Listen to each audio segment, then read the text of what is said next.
Hi, welcome to Broth Making 101. We've heard from a lot of cleansers that sometimes the process of making the broth can be intimidating. So my intention here is to show you how quick and easy it can be done. So we're going to start with an onion. We're not going to peel it. we're just going to slice it in half and then again in quarters. And if the skin sort of falls apart, you can take it off, but otherwise it's not going to kill you. And you just toss it in the pot. Next, we'll go with the carrots. And again, we're not going to peel it. We're not going to cut the ends off. We're just going to cut it into a few big chunks. So you can see why this might only take me 5 minutes to make. And then we're going to go with the daikon. So this is one of the prime detoxification vegetables. So it's getting a close up here. And again, we're just going to cut it, rough chop it. We're not going to peel it. And we'll pop that in there. Next, we're going to go with a sweet potato. Again, we're not going to peel. And it's up to you. If it's organic, sometimes I don't even wash them. Again, we'll do a rough chop here.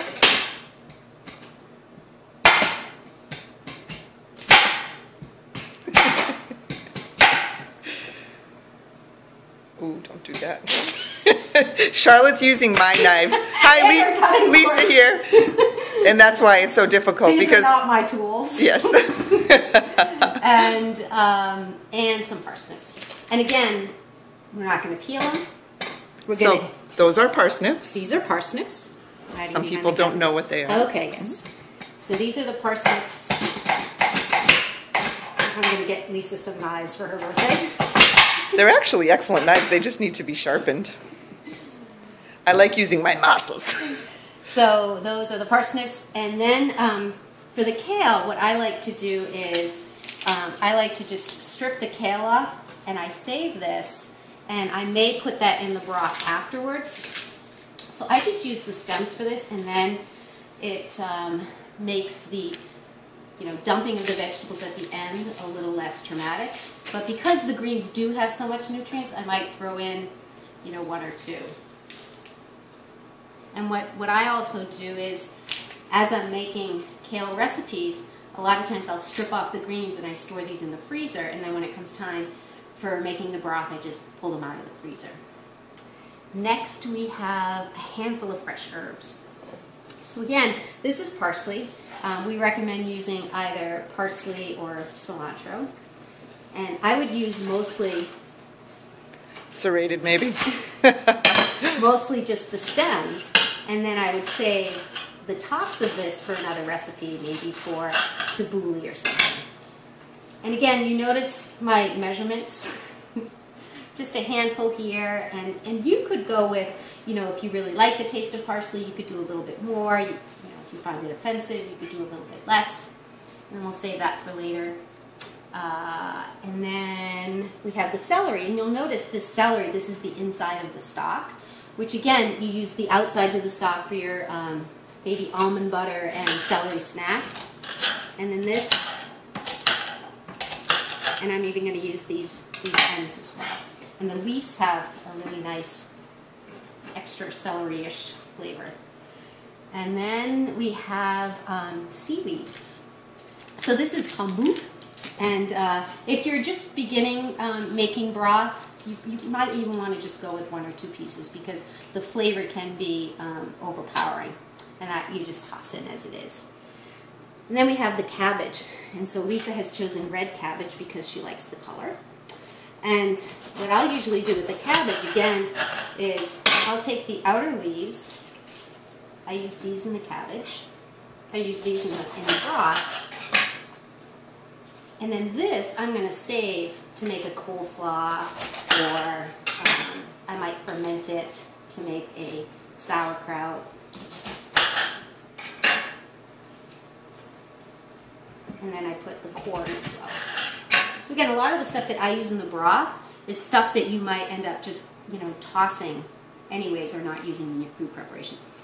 Another tip for the broth is if you're ready to go grocery shopping and you want to make room in your refrigerator, you just kind of clean out whatever you have for vegetables.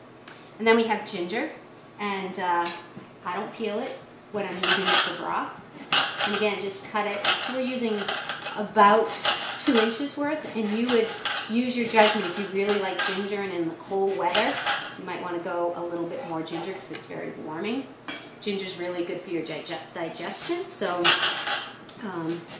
again, if your digestion, if you feel like it needs a little boost, you could go a little heavier on the ginger. And then we have the ginger. Sorry, this is garlic. So 3 cloves. And here, put this on the side. So we could make a meal out of all these leftovers here. This is going to be gorgeous. The garlic, I'm just going to cut in half.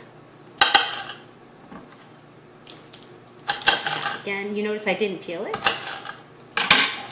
And I'm just going to toss that in there as well. Lisa's amazed. And then for the mushrooms, so shiitakes at $12 a pound, I have difficulty with tossing the whole mushroom into the broth and then dumping them out. You decide. So what I do is remove the stems. So Lisa, if you could just highlight here. So it's really easy. You just hold the stem here, press your thumb against, and you pull out the stem. And then I'm going to save these for another recipe. I might save them for after the broth is ready. I'll just put a little bit of miso, slice up some of this, a little bit of spinach, and I've got miso soup. And then the final ingredient, just a little bit of sea salt. And again, you can see my accurate measurement here. Just a little palm of my hand. And then we'll take this over, put some water in it. And again, I don't spend too much time watering. I mean measuring. A little rainfall here. To the back is cold. To the back is cold. And then we'll just take this, place it on the stove. And in about 60 minutes, it'll be done. So you can go do your yoga, maybe a little bit of breath work, and then by the time you're done, your broth will be ready.